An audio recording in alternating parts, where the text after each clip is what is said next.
Mais tout de suite, je vous propose de recevoir Mohamed Haddad du projet tunisien Bar El Amen.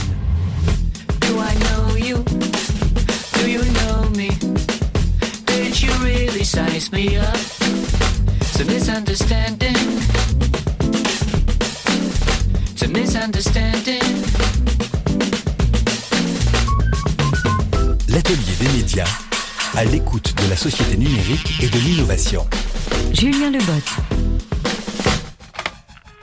Bonjour Mohamed Haddad. Bonjour Julien, bonjour à tous. Alors Mohamed, vous êtes journaliste, vous êtes formateur, vous avez été correspondant pour de nombreux médias ou des agences de presse comme Reuters, comme l'AFP, et vous êtes ici pour nous parler du projet Bar El Amen. Alors pour commencer, qu'est-ce que ça veut dire Bar El Amen pour nos auditeurs, Mohamed ? Alors Bar El Amen veut dire rive de la paix. Mais si on répète Bar El Amen en arabe très rapidement, ça donne parlement. Et alors en Tunisie, on a souvent entendu depuis la Révolution des politiciens nous dire « nous allons faire arriver la Tunisie aux rives de la paix, à Bar El Amen ». Sauf que en réalité, la formule on l'entend, on l'a même entendu dernièrement au discours de demande de confiance de l'actuel Premier ministre Youssef Chahd. Et disons que les Tunisiens ont un peu un avis mitigé par rapport à cela. Ils pensent qu'ils sont pas encore arrivés. Alors nous, qu'est-ce qu'on fait là ? On se dit que pour redonner la confiance, pour justement arriver à Bar El Amen, aux rives de la paix, l'idée c'est de faire contribuer les Tunisiens à la prise de décision. Alors Bar El Amen, c'est une émission de radio hebdomadaire, elle dure 1 heure si je ne me trompe pas, et son objectif est de présenter de manière concrète et proche de la réalité des citoyens tous les enjeux liés à la décentralisation, aux prochaines élections locales, mais aussi tout simplement les procédures administratives, le fonctionnement ou les dysfonctionnements des institutions de l'État. Pour vous, en un certain sens, c'est l'un des enjeux du moment en Tunisie, réussir à se réapproprier le fonctionnement du pays, Mohamed ? Tout à fait. En fait, il y a des structures qui existent, il y a des mécanismes de contribution à la prise de décision qui existent.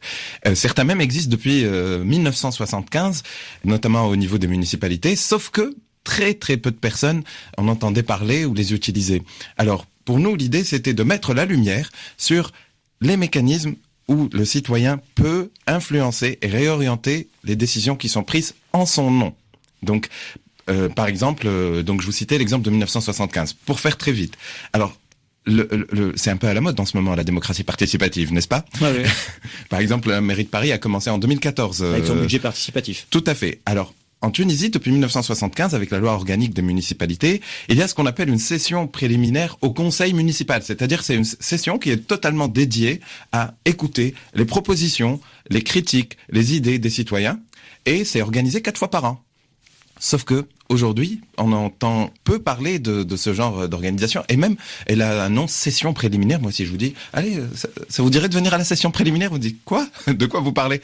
Alors l'idée, justement, pour nous, c'est de montrer comment quelqu'un qui assiste à une session préliminaire peut réorienter 50 000 € du budget d'une municipalité à un projet qui serait plus utile à sa communauté. Et c'est ça qui est intéressant, j'ai l'impression, dans Bar El Amen, c'est vraiment de réussir à décadenasser l'accès à l'information et permettre aux citoyens, comme vous le disiez très bien, de rentrer et de s'approprier les mécanismes et le fonctionnement des institutions. Tout à fait.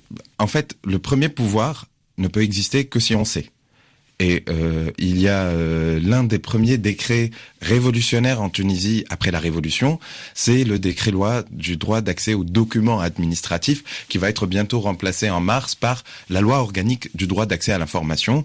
Et à partir de cette loi, à partir du moment où on peut savoir, c'est là où on a le pouvoir. En tout cas, pour l'heure, Bar El Amen, donc c'est une émission de radio hebdomadaire. Si on regarde les thématiques de vos émissions, alors je regarde un petit peu, on a la dette, comment ça marche, quel pouvoir pour les élus locaux, évaluer le Parlement, des projets inutiles, inégalité dans l'accès à la culture. Comment faites-vous finalement dans votre équipe, Bar El Amen, pour déterminer les thèmes que vous allez couvrir dans votre émission ?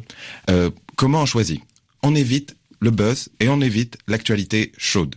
Nous allons nous jeter un coup d'œil sur l'agenda parlementaire, mais sans nous y attacher. Un projet de loi ou une proposition de loi est beaucoup plus facile à modifier quand elle est en commission. Alors, c'est encore plus facile de changer une loi avant qu'elle soit écrite. Donc, au lieu d'être dans le suivisme pur et simple et de discuter des lois une fois votées, ce qu'on essaye de faire, c'est de réorienter le débat public. Alors à une modeste échelle, bien évidemment, avec 1 heure sur la radio nationale et différentes radios régionales, associatives ou privées, c'est vrai que l'impact peut sembler limité. Mais c'est une première pierre pour réorienter justement les débats et éviter les débats stériles. Donc ce que vous êtes en train de dire, c'est qu'en fait, Bar El Amen essaie d'accompagner le processus législatif en cours et de traiter les enjeux sous-jacents pour avoir une approche sur le fond. C'est bien ça? Oui, on parle de l'actualité parlementaire, mais on parle surtout de l'évaluation des politiques et des institutions publiques. Alors justement, on y reviendra un petit peu plus tard, mais un parti pris intéressant dans le projet Bar El Amen en Tunisie, c'est que l'émission, en fait, est diffusée dans des conditions du direct, si je me trompe pas, sur les ondes de la radio nationale tunisienne. Pourquoi avoir choisi de nouer un partenariat avec cette radio nationale tunisienne? Alors en premier lieu, cette idée du projet Bar El Amen, moi je l'imaginais en télé en fait. Et voyant les coûts exorbitants de la télé, je me suis dit, bon, le projet est resté quelques mois au placard. Vient un appel à candidature, un appel à projet de la radio nationale. Nous avons postulé, nous avons été sélectionnés par la direction de la radio et contre vents et marées, au début on a commencé avec nos propres fonds, avec des moyens très limités. On a réussi à finir la saison et cette radio, en fait, on y croit comme un média de service public et c'est l'objectif de notre émission, c'est rendre service aux gens et revenir à l'origine des médias. Pour nous, ceux qui nous écoutent, les auditeurs, sont pas des consommateurs, ce sont des citoyens. Et s'ils n'ont pas confiance aujourd'hui dans les institutions, eh bien c'est pas grave. Nous allons leur montrer par des reportages concrets, par des chroniques, comment cette confiance peut être regagnée et comment ils peuvent agir sur leur quotidien. Alors Mohamed Haddad, vous êtes en train de nous dire en un certain sens que pour vous, travailler avec des médias privés pour un projet comme Bar El Amen en Tunisie, à l'heure actuelle, dans le contexte de l'information et de la production d'information en Tunisie, c'était pas possible. Et donc travailler avec la radio nationale tunisienne, c'était tenter de réinventer ou de participer à la réinvention des médias de service public en Tunisie. Alors nous n'avons rien contre les radios privées. Cependant, notre priorité, ce sont les médias publics d'une part et d'autre part les médias associatifs. Notre émission est disponible sous licence libre, c'est-à-dire que vous pouvez pas la prendre en la téléchargeant de YouTube, mais cependant nous pouvons tisser des relations pour tous les médias qui nous écoutent, tisser des relations et faire des conventions ensemble. Et nous nous adressons également à d'autres médias qui sont en Afrique du Nord ou qui sont ailleurs dans le monde. L'idée c'est de faire de l'échange de contenu et d'enrichir la quantité d'informations disponibles. Notre expérience peut intéresser l'Algérie ou le Maroc, comme d'autres pays africains ou arabes. Et nous pouvons également proposer d'autres émissions, d'autres radios aux Tunisiens qui viennent d'autres pays. Alors si c'est compliqué, n'hésitez pas à venir sur notre page Facebook Bar El Amen. Il y a que des A, B-A-2-R-A-L-A-M-A-N.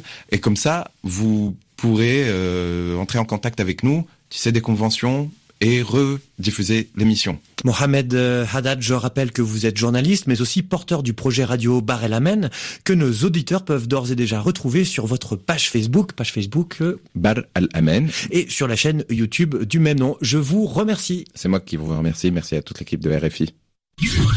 RFI. Je suis sûr d'une chose.